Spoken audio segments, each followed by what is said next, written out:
अशोक तिवारी, पिछले दिनों उत्तर प्रदेश के मुख्यमंत्री योगी आदित्यनाथ का बयान हमने सुना था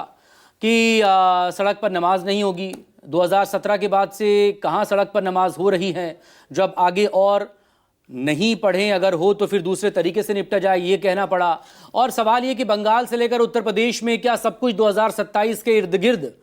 कोई स्क्रिप्ट है जिसको फॉलो किया जा रहा है? क्या स्क्रिप्ट ऐसी ही वहां पर हो रही है? उत्तर प्रदेश का जो सियासी मिजाज है वो दूसरे राज्यों से बिल्कुल अलग है। आप देखिए कि जब उत्तर प्रदेश में बीजेपी की सरकार बनी और योगी आदित्यनाथ ने बतौर मुख्यमंत्री उत्तर प्रदेश का कार्यभार संभाला था, तो उसके बाद से ऐसे बहुत सारे निर्णय लिए गए थे जिसकी एक वानगी भर हम लोग बंगाल में देख रहे हैं कि प्राथमिक तौर पर ऐसे बहुत सारे निर्णय बंगाल सरकार की तरफ से लिए जा रहे हैं जो उत्तर प्रदेश में शुरुआती दौर में लिए गए। यानी कि जब योगी आदित्यनाथ पहली बार उत्तर प्रदेश के मुख्यमंत्री बने थे योगी पार्ट 1 में, तो उस वक्त ऐसे बहुत सारे निर्णय थे जो बंगाल में फिलहाल देखने को मिल रहे हैं। जहां तक आपने योगी आदित्यनाथ के बयान का जिक्र किया कि सड़कों पर नमाज नहीं पढ़ी जा रही है, आप कहीं पर भी उसकी तस्वीरें नहीं देखेंगे, तो आपको ध्यान होगा कि जब सरकार ने इस पूरे मामले को लेकर तमाम तरह की एडवाइजरी जारी की थी और ये कहा था कि अगर सड़कों पर नमाज पढ़ी जाएगी तो वहां पर यातायात व्यवस्था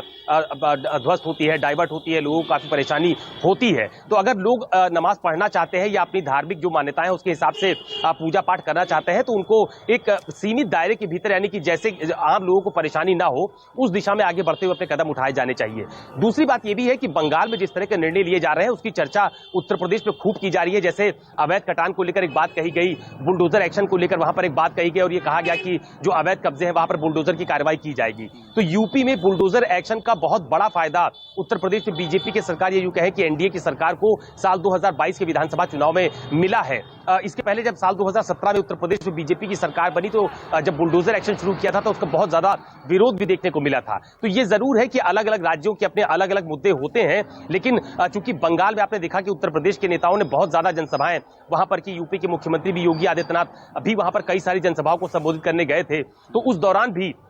वो यूपी के तमाम सारे जो बड़े निर्णय उत्तर प्रदेश पे लिए गए हैं उसका जिक्र वहां पर करते थे, चाहे वो बुलडोजर एक्शन हो, चाहे वो जो माफिया हैं उनके खिलाफ कार्रवाई की बात हो, या फिर अवैध अतिक्रमण हटाए जाने की बात हो। ऐसे बहुत सारे निर्णय, अवैध कटान पर रोक लगाए जाने की बात हो, तो वो तमाम सारे निर्णयों की जानकारी योगी आदित्यनाथ की तरफ से बंगाल में अपनी जनसभाओं के दौरान उसको कहा गया, लोगों के बीच अपनी बात रखी गई। तो अब बंगाल के निर्णय यूपी के जो उत्तर प्रदेश में बीजेपी की सरकार है उसके निर्णयों से काफी मेल खाते हुए नजर आ रहे हैं। और ये बात बिल्कुल सही है कि बंगाल में जो निर्णय लिए जा रहे हैं उसका सीधा प्रभाव कहीं ना कहीं उत्तर प्रदेश में भी देखने को मिलेगा, क्योंकि एक संदेश ये भी जा रहा है कि बीजेपी शासित राज्यों में बीजेपी की सरकार जिस तरह के निर्णय ले रही है वो कमोवेश एक तरह के निर्णय नजर आ रहे हैं कि अगर अवैध अतिक्रमण किया, अवैध कब्जा किया तो बुलडोजर एक्शन होगा। यूपी में हुआ, बंगाल में देखने को मिल रहा है। अवैध कटान को लेकर के उत्तर प्रदेश में निर्णय लिए गए थे उसकी जानकारी भी बंगाल में सामने आ रही है। तो ये जरूर है कि बीजेपी की अपनी जो एक सेट लाइन है,